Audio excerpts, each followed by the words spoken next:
Hey, what's up guys? Tyler here with Secureteam. What you just saw is some interesting new footage taken from the International Space Station of what looks like another one of these UFOs coming up over the horizon of Earth. If you remember, we posted a video earlier in the week showing a disc-shaped craft, although it could have been triangular and was just on its side, but nonetheless it sort of looked like a cigar, like a curved cigar-shaped object. And now we have another one, and this was actually discovered by Scott Waring over at UFO Sightings Daily. So shout out to him, kudos to Scott for discovering this. And when you actually play this footage quickly, it actually looks like the UFO changes its position.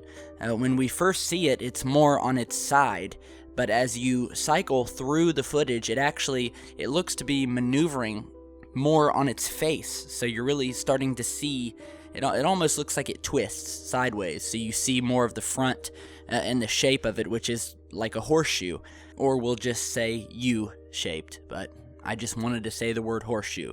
So yeah, it's definitely another interesting find, and once again, just as it appears, directly after it appears, NASA cuts the feed, and that's why you see the screen go blue. And they've done this, they've been doing this, they have their hand on the chicken switch, as they call it, and they monitor these feeds, and sometimes they're not quick enough, and these UFOs appear. We have certainly documented that on this channel for years now. Some of the best UFOs found on the International Space Station were published on this channel. Some of those UFOs we'll show you now, and that includes a massive, almost yellow-colored disc that appeared to come very close to the ISS back in 2014, before shooting off in the opposite direction and disappearing into space. We then discovered a second UFO. This time it was more of a triangular-shaped craft with very distinct surface features, and you're seeing a picture of that now. And once again, all of the feeds were cut when these things appear.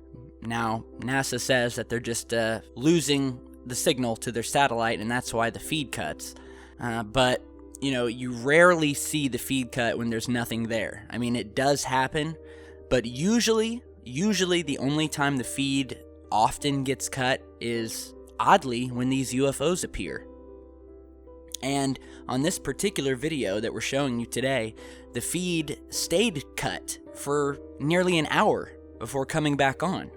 And when the feed came back, and of course this UFO was gone, we discovered something else that so far we haven't seen anybody else notice since this footage was posted, and that was this object here that you're seeing in the upper left-hand corner, which as we watched the footage, we realized that this definitely wasn't a lens flare. The sun is behind the camera, and this isn't the moon, because when the moon shows up on the ISS, you can tell it's the moon. It's much bigger than this object here, and it's round, and you can tell it's the moon. This object here, slowly, as you cycle through the footage, moves out of frame. It moves up and to the left and out of frame, and it looks more rectangular or triangular shaped. And it could be the same object, only this time at a distance, that has since moved far away from the Earth's horizon after NASA cut the feed, and maybe they just brought the feed back once the object was far enough away to the point where we wouldn't be able to discern what this is. But nonetheless, we have a second object here that appears after the feed comes back on about an hour later, and eventually moves out of sight, as you're seeing in the footage here. And it's all very strange. So, again, it looks like a horseshoe-shaped craft coming up over the horizon of the Earth, and it almost, again, looks to be turning on its side, so where we can see the front of it even more. And if it's not turning, it could be that the object is expanding its arms. It almost looks like it has two of these arms that are close together that begin separating. So, it's a matter of perspective. Nonetheless, it's very interesting. And I don't think it helps NASA at all when they cut the feed like this. It actually is more damaging and proves that they are covering things up And I mean, if this was just a lens flare, they certainly wouldn't cut the feed as quickly as they did, and as they have in the past. And as we have just shown you, some of these crafts that we've caught certainly are not lens flares. These things are structures. These things move. These things make right turns. These things are shaped like metallic triangles. So let me know what you guys think. You can visit the International Space Station's live stream down in the video description. I'll put the link for you. And as always, be sure to like, share, and subscribe on your way out. And stick around because we've got a lot more coming. All right, so see you soon and stay safe.